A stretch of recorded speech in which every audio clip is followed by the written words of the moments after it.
Sir? Oh wow, okay, the Dee Snider story. Do I have 5 minutes still? I do? 5? Okay. This is a story that my second career has now become that of a motivational speaker. That colleges, high schools keep bringing me to tell this story about how this movie got made. Is anybody in here like an aspiring artist, whether you're a writer, filmmaker? Good, we got a lot of people here. So when I was 8 years old, my grandmother asked me what I wanted for my birthday, and I said Battle Armor He-Man. And she said, no, you already have 5 other He-Mans, no more men in Speedos. And so she said, I'm going to buy you a boombox and a tape, and you're going to start listening to music. And I said, oh man. She said, what band do you want? And I looked at MTV, and Twisted Sister had just come out with We're Not Gonna Take It. And I said, I want them. She said, not them, pick something else. It's either men in Speedos or men in makeup. What's up with you? So she ended up buying me this Twisted Sister tape, and I listened to this thing till you couldn't play it anymore. And eventually it broke, and I buried it in my parents' backyard. And in 4th grade, we had to do a report of the most influential person in our life, and everyone did, their mom or their dad. And I get up with a picture of Dee Snider and the makeup, and the teacher said, sit down, you're trying to be funny. I said, no, I'm not. I'm like, hear me out here. I'm like, this guy married his high school girlfriend, he's a good father, he doesn't drink, he doesn't do drugs, and he sings songs about self-empowerment and how you can be anything you want to be and nobody can ever keep you down. And even though I come from nothing and my family's poor, someday I'm going to go to Hollywood and I'm going to make a movie. And I got my first and last A+. So in college, I hear he's got a new band called Widowmaker, because Tipper Gore had kind of broken up Twisted Sister, because she's awesome. And I hear he's got a new band called Widowmaker playing in Providence, Rhode Island. I'm at Hofstra on Long Island, and I drove all the way there, and I hand-wrote this 4-page letter just thanking him for everything he's done for my life. I was also the singer in a band at that point. And I got up to the front of the door, and I pressed myself against it, and in the reflection of the glass, I see this mop of long blonde hair walk by behind me, and it's him. And I run over, and I start crying, and I'm like, I did this when I met Robert Englund, too, so I can act cool now, but I'm not. And he took the letter from me, and he said he would read it. And when he came out to play, it's like he was just playing for me. He's like, just pointing at me, high fives, and then halfway through the show, he's like, we don't do Twisted Sister songs anymore, that was a different band, but for you, and he does the 3 songs I quoted, pulls me up to the front of the stage and lets me sing I Wanna Rock with him. And then at the end, he dedicates the show to me and says, you know, I've been doing this for 20 years, finally somebody saw through the makeup and the bullshit and heard my message, you know, you just made everything worth it, thank you. And I'm thinking it's never gonna get better than this. So a few weeks later, my mom calls me, she says, you got a letter in the mail from Dee Snider. Wow. So the letter said, I touched your life, now you touched mine. Someday I'm going to see you at a Hollywood premiere. Keep fighting, you can do this. I framed it and put it over my computer where it still sits to this day. I got out of college and I had a job directing the worst cable commercials you've ever seen, like those local breaks that you guys see with like the pizza place. Like, we've been in business for 40 years, and they're waving at them.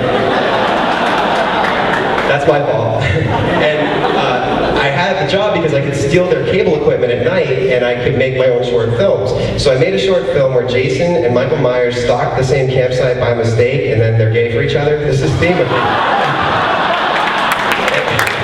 Thank you. And I called it Columbus Day Weekend because it's the only holiday there wasn't a horror movie for you.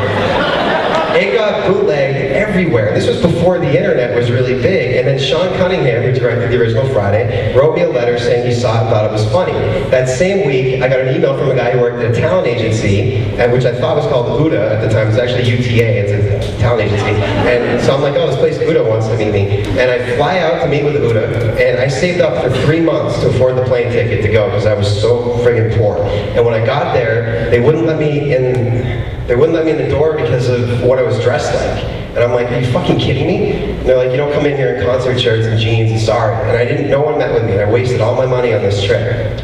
And I'm standing on the Sunset Strip because I wanted to go see the whiskey and the rainbow and that stuff. And I'm thinking, you know what? Fuck this, I'm done. I hate this place. It's everything bad that everybody said it was. And I look up, and there on Tower Records is a sign that says, tonight at 7, meet Dee Snider signing copies of his movie Strangeland. And I run over and I cut the whole line of kids. I'm like, you don't understand, he's my friend. I gotta talk to him. And I was so crazy. They're like, just go, dude. And I get up to the front. I'm like, I'm Adam Green. And he takes off his sunglasses and he looks at me and he's like, what are you doing in LA? He remembered me. I'm like, oh, I made this movie where Jason and Michael Myers are gays. Like, what? I'm like,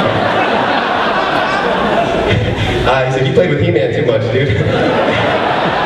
And I'm like, I came out to meet with Uda. He's like, what the hell's Uda?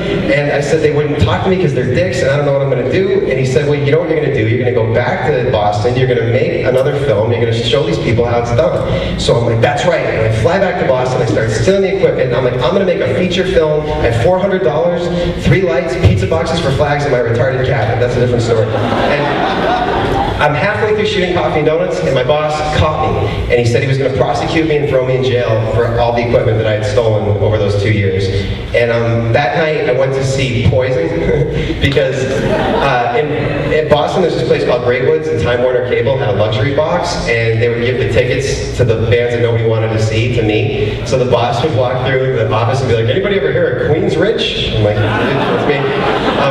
So I go to see Poison, and I'm walking around the backstage area and I hear kids yelling Dee. And I look and there's Dee Snider. He had just started his radio show and he was the MC. He pulls me over, he says, how's your movie coming? I said, it's bad. I got caught, I can't finish it. He's like, you know what you're gonna do? I said, what? He said, you're gonna keep stealing that equipment, you're gonna tell your boss to go fuck himself, and you're gonna go back to Uda and you're gonna finish this shit. That's right. So I finished Coffee and Donuts, and wins Best Picture at a film festival. Walt Disney buys it and turns it into a sitcom that Tom Shadyac produced, and I ended up writing for UPN, which ended up folding right before the show would have come out. So you're never going to see the show yet, and because I'm still going. And when I was waiting to get notes back, I wrote Hatchet, and all the stuff that I told you about happened. Everyone said it would never get made, nothing would ever happen. And when I finished it, it got into Tribeca, and a friend of mine sent me Dee Snider's personal email address that he had stolen from his boss's computer. He said, there's somebody you should tell about this. So I wrote Dee an email, I told him I made it, my movie's premiering at Tribeca, I'm doing all right, thank you, and I left my contact information, and I fly to New York with the cast. And these guys are all doing the red carpet thing. I'm at a pizza place across the street throwing up because I'm so nervous, and my phone rings, it's like, hello, Adam, yeah, it's Dee Snider. What's up, dude? He's like, where are you? He said, I'm at the Tribeca Film Festival. He said, no, where are you? I said, I'm in a pizza bathroom throwing up. And he said, look outside. And this gray limo pulls up outside of the theater for Hatchet, and Dee Snider walks me down the red carpet to my first movie premiere. So, thank you.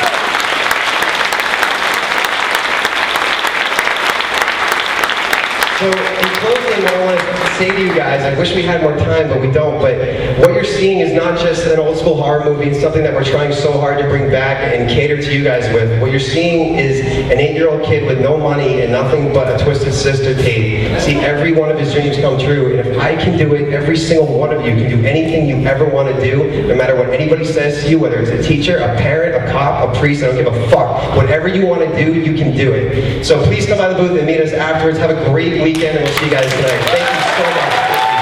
Wow. Thank you.